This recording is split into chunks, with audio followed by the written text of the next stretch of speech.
Ladies and gentlemen, we're now going to move back on to the fourth session of the day, and we're back now to focusing on our customers and their experiences of KeyedIn projects.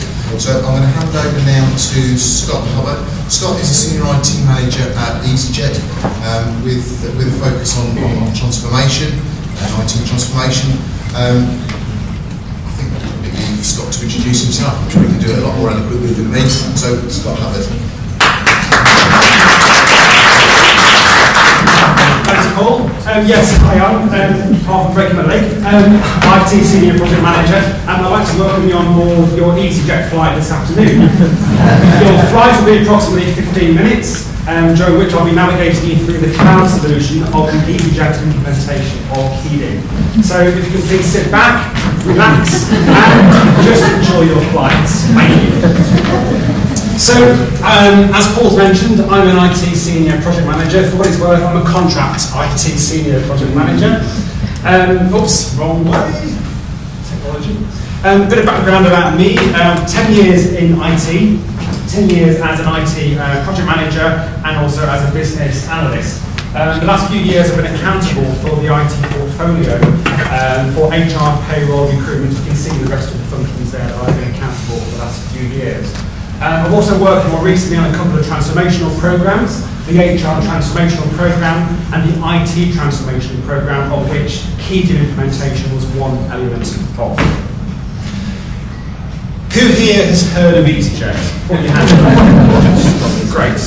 Well, most of you, not everybody, but most of you have. So I don't need to go through too many of the facts here. easyJet celebrating their 20th year this year. October 1995 was when they had their first flight. They're currently the largest UK-based airline by passenger numbers, have over 10,000 employees across Europe, and in 2013 joined the FTSE 100. With an organisation that has grown as fast as easyJet has, obviously there's going to be a few growing pains. Moving the organisation out of the adolescent stage into adulthood is kind of where the transformation programs are trying to drive the organisation. And the portfolio management area is also one area of trying to mature easyJet. So that's a bit of background about the organisation. Now, can I ask you just to help me out with this? Can I ask you just to close your eyes for 2 minutes? Don't fall asleep, but just close your eyes and just have a think about the last holiday that you had. Think about where you went, think about why you chose, where you chose to go to, think about how you planned for your holiday. I think about maybe either on the car journey on the way back or on the flight on the way back, you probably had a chat with your friends and family about what you enjoyed and what you didn't enjoy, whether you'd go back there again. And while you've got your eyes closed, just convert that thinking into the project world. Project is very similar, not quite as enjoyable, but very similar to a holiday, whereby you first of all have a problem that you need to solve. You then find a solution to then help you solve that particular problem. And then from there you implement, and then you probably carry out you should be carrying out your lessons learned. So I'm going to ask you to open your eyes and back in the room. Thank you. So obviously I'm going to talk you through that journey today. So I mentioned about the idea. First of all, in the holiday terms, you have an idea that you'd like to go away somewhere. This family here says that they need a holiday. Project terms, certainly at easyJet there was a problem identified that needed to be solved. A few of the bullet points here are put down, quite consistent with some of the messages that have come out for other people today. But some of the things we were trying to solve at easyJet were, we didn't have a clear view of what our people were working on. There was known in pockets within the organisation, but not at a global, even departmental level. That was one problem. Estimations were really based on anything historical, so you'd have a chat with somebody who was maybe working on a similar project previously, but that was more based on how good their memory was, rather than anything through historical data. So we wanted to try and improve the estimation process. Managing resourcing risks kind of goes along with bullet point 4, whereby tracking demand we needed to improve. Because if you're not tracking demand, if you're not looking ahead, looking at the forecasts, you don't get visibility of where your people are, where you've got your peaks and troughs on people. Wanted a better way to make sure the project didn't go through the back door. No system, no process can ever stop that, but we can try our best to try and minimize that from taking place. And prioritisation. We have at a senior management team and directorship level, We're getting visibility of what our people were working on, but as we said, it wasn't really based on fact, it was based on the information that that particular management had at that particular moment in time, not at a departmental or global level. So it wasn't really truly based on factual data. From where we were from June of last year, so before June, there wasn't any kind of way of tracking that. What Andrew down here at the front and myself and some other team members implemented was a old-fashioned Excel spreadsheet, whereby we asked every single project manager in the organisation to complete their forecast on a spreadsheet. Probably quite familiar to a few people here. That moved us on our maturity curve. Didn't move us on very, very far, but at least started to get some visibility of data. That, as you can imagine, there was a lot of manual work that took to pull all that data together. And not just that, there was also getting that data so early before the decision-making forum meant by the time that forum happened, the data was kind of out of date. So as I say, it moved us on a little bit on the maturity curve, but not as far on as we would like it to be, hence, we're looking at KeyedIn, or we chose KeyedIn. So we've now identified we've got a problem that needs to be solved. What we hope that would actually enable, as I kind of alluded to there, is better decision-making, planning, estimations, and resources. We've spoken about the KISS today, the Keep It Simple. Simplicity is easyJet's version of that. Everything that we do, one of the principles that easyJet has is keep it simple, make sure that you don't overly complicate workflows, processes, anything that you do. Just do enough to make sure it's working. And simplicity is one of the principles that easyJet abides by, and the project also abided by. Pulling all of that together kind of is really focused on our people. So the vision really was to focus on what are our people working on, and to enable our senior management team, our leadership team, and the directorship level to get that data so they can make better decisions. So as I say, you've now identified you're tired, you want a holiday, in this terms we've identified what your particular problem is. Moving on, we're now actually thinking about where we're going to go on holiday. Do we want a manic holiday in Disney World in Florida, or do we want a relaxing holiday in Barbados? In project terms, there's a lot of options out there from a portfolio management perspective. We spoke to Gartner, had a number of conversations with quite a few vendors who we invited in, had presentations from, obviously KeyedIn put one of those. And we also marked each of those particular presentations based on the internal scoring and the internal requirements that we were looking for. Also, we had customer references, and we've got one of the references sitting here today, which we just found out. So ultimately, it boiled down to two. We had KeyedIn, and we had another vendor that we really, truly couldn't decide between the two. Both could help easyJet move on the maturity curve. Both could help us grow into that particular tool as we went through the next few years. So what was it that made us choose KeyedIn amongst the other vendor? So we had a conversation internally, and there were three key things that stood KeyedIn out amongst the other vendor. Oops, can't see. The first one was usability. Kind of been alluded to this morning. Usability, wanted to make sure that there was a tool that our user community, we don't expect them to go in, day out. And we want it to be easy to use, intuitive to use. And the great big tick from a KeyedIn perspective is that most major functionality that we at easyJet wanted was a maximum of 2 clicks away. So that was a big tick in the box for KeyedIn. The other vendor wasn't really anywhere near that. The second one was around supportability. And this is really about the service level agreements. We looked at the service level agreements that KeyedIn were offering, and actually that worked very well and aligned very well to the expectations of easyJet. You wanted fixes, acknowledgements to be done in an acceptable amount of time, and that worked very well. Again, the other vendor was quite a way away from where we expected them to be, so that was a big tick for KeyedIn, not so good for the other vendor. And the third point is cultural fit. That's really hard to put facts and figures around cultural fit. But from an easyJet perspective, it goes to the heart of how easyJet is and how they operate, who they employ from a contract or permanent perspective. And equally from a vendor perspective, making sure that vendors that we work with us in a partnership way rather than a vendor and customer relationship. And we found with KeyedIn right from the early stages through to the current day, They definitely have worked in partnership with us rather than the normal traditional relationship that you tend to have with vendors. They were the three things that stood KeyedIn out amongst the other vendors. That's why we chose a particular solution. So we've now decided where we're going to go on holiday. We've decided what solution we're going to bring in to solve that particular problem. We now, in holiday terms, want to start planning and implementing the holiday. So a few points here. Our user community at easyJet, we wanted and we still want to roll it out across the whole organisation, but there was a decision to roll it out to the IT teams, the whole of IT, and the project managers that sat in the strategy and implementation teams.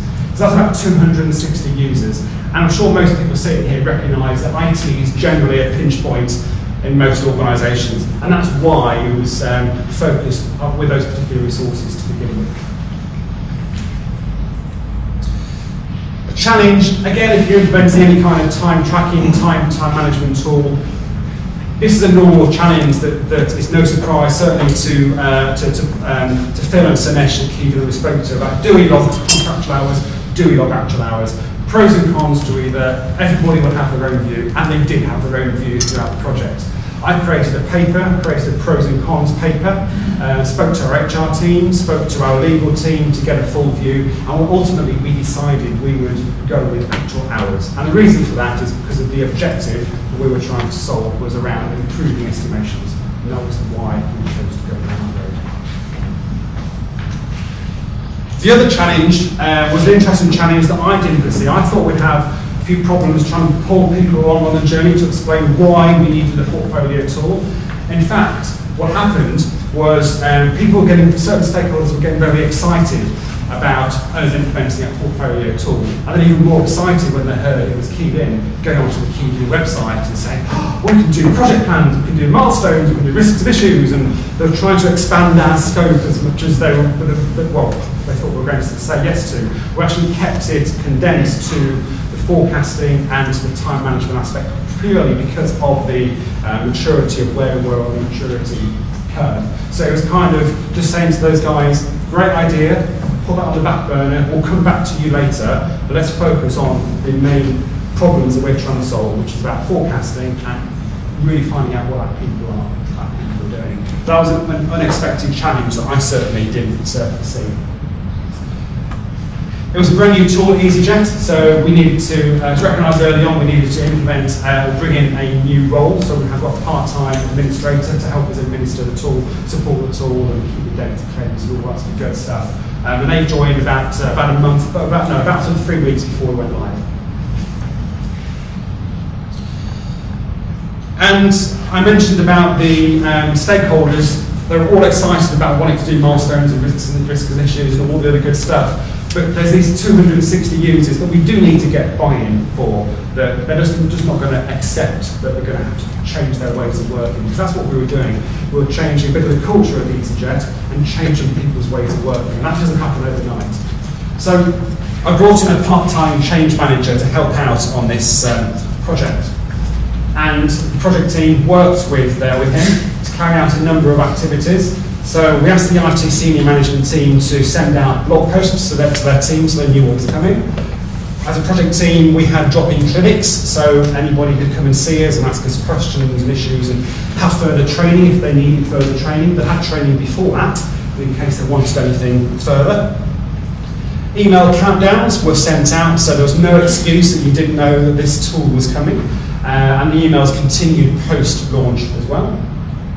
Surveys were carried out following all the training sessions so we could start to really get feedback about how it could evolve and make our training even better. And we also had a survey following a pilot that we ran between December and January on a small subset of projects to test not just the configuration of the tool out, but our training and our communication as well for when we did do the big launch. We attended as many team meetings as we could do across the two functions, IT and the strategy and implementation teams. Face-to-face meetings with every single project manager, every single line manager, or as we call it internally at easyJet, resource supplier.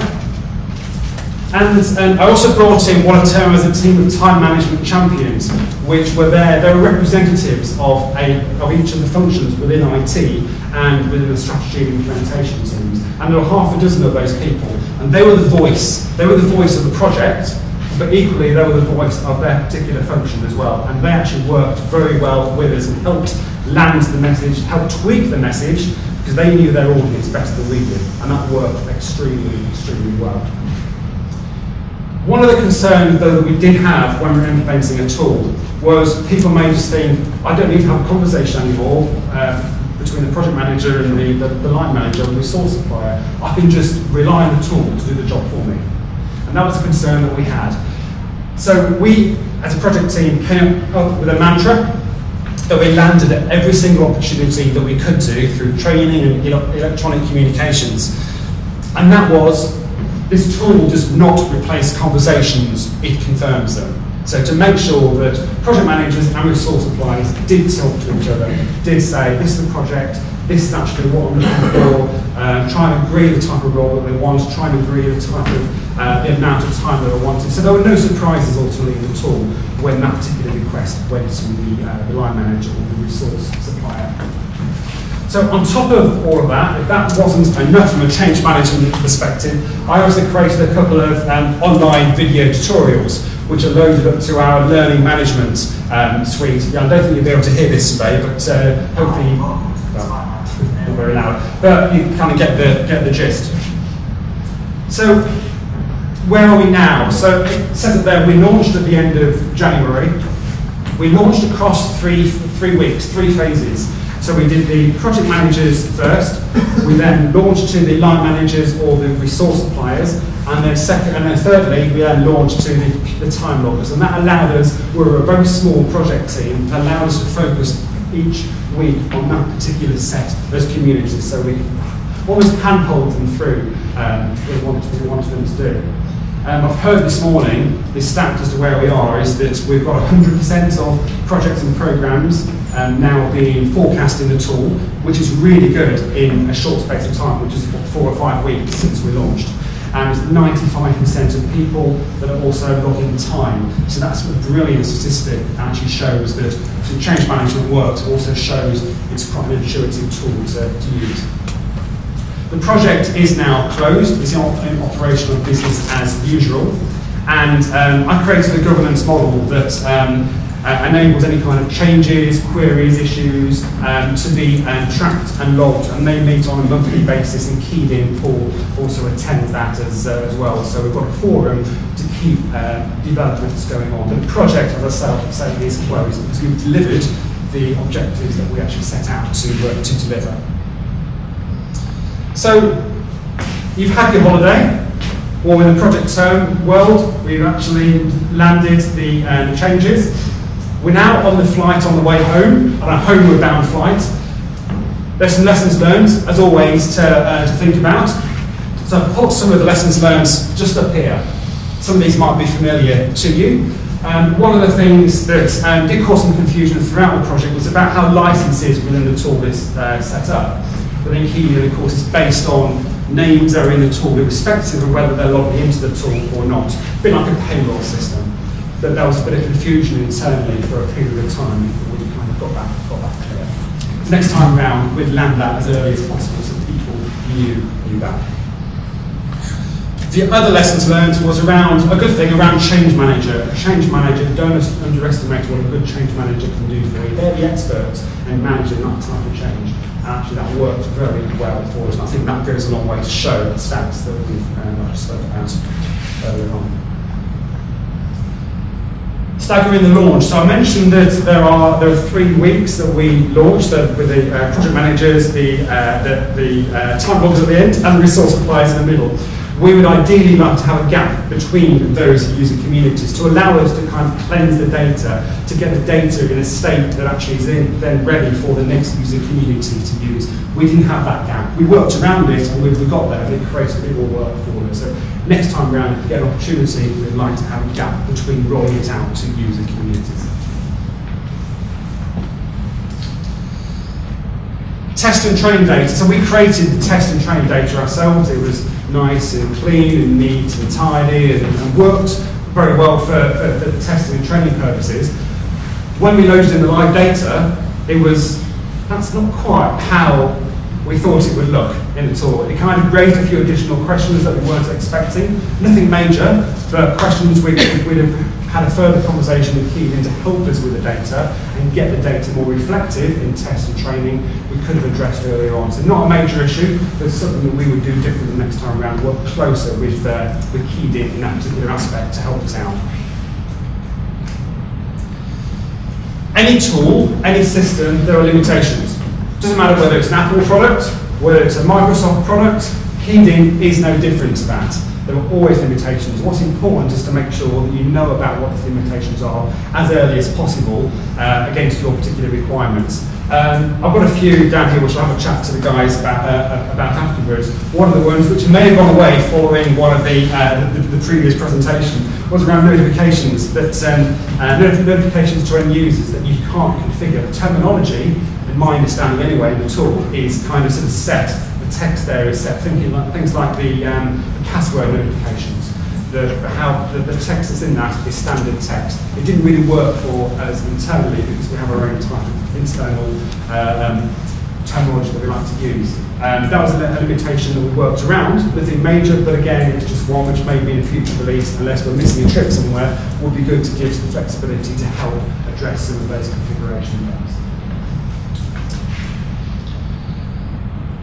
And I mentioned about the importance of the time management champions. That was really important at helping out the messages because they were the voice of the project and their function as well. And doing that again, that should happen and should be repeated. So we've landed, we're at home, we're looking at our holiday snaps, our videos, all excited, probably back online, looking at where we want to go on holiday this time around. So it's the same type of thing with the project. These stakeholders I mentioned earlier, these stakeholders that kind of said, we want to mature the organisation, we want to implement milestones and business issues and all the other good stuff that works out organisationally. These people that have said, hang fire, wait until we've launched, now think, oh, well now I can do all of this stuff, which kind of, yes, they could do, but what myself and the project team have agreed with the organisation is that will only happen when the changes that have been landed have fully bedded in and they become second nature to people. Only from that point onwards will we then roll out whatever they choose to do in whatever particular order. Because if you try and do too much, you could potentially unpick all the good work that's been done to date. So it's great we've got people almost created the demand for us with how we're going to evolve the tool, but it's a matter of choosing the right time to do that. So, if there are just 3 things that I'd like to take away from the last few minutes. One, again, this has been mentioned earlier on, don't run before you can walk. Think about where you are on the maturity curve. Think about how much change you as an organisation are able to make, because you don't want to unpick all the work, all the good work that you've done. So bear that in mind. And these stakeholders I mentioned that want us to do more and more. If you've taken all that on board, well, what something will be like now. Anyway, so it's a matter of baby steps are a safer way to go. Certainly from the easyJet perspective, that works very well. Filtering out noise, identifying the fact. There is always going to be noise. Whenever you're making change to people, processes, systems, as a project manager, normally you are leading the change, so you're ahead of the change curve. When you having change being done to you, obviously you're behind the change curve, and there's going to be a bit of resistance anyway. It's recognising that. It's recognising that a lot of organisations tend to make changes, and if they get some noise, get a bit concerned, and back out that change. And it's a matter of hanging fire, listening to the feedback. So the governance forum that I've mentioned is the forum that we've now got at easyJet, and filtering out the fact. We've agreed at easyJet that we'd wait 8 weeks from the launch day through to whatever that 8 weeks takes us to before any changes would be made. And that allows people to get over that change hump, so they kind of recognise that the system then is here to stay, and that they're in a better mental state to give us factual data, so we can then try and address that where we need to. And finally, and I would say probably the biggest one out of the three, is around how configurable KeyedIn is as a tool. It is so configurable. You've seen the updates today. It's so easy behind the scenes just to go into the back end, tick a box, and think, oh well, the end user community can do the changes that they need to do. All I'm saying here is bear in mind what may seem a small change in the back end could mean you've got a large change management exercise to do to guide people through that particular change. So again, handhold people through that. Don't expect people just to accept what you've done. You might be changing people's ways of working. So if you want it to succeed, it may look small in the back end. Bear in mind that you may need to manage it through change management. So I've kind of come to the end of the presentation. I hope you've had a good flight. You may now disembark. Thank you, and doors to manual.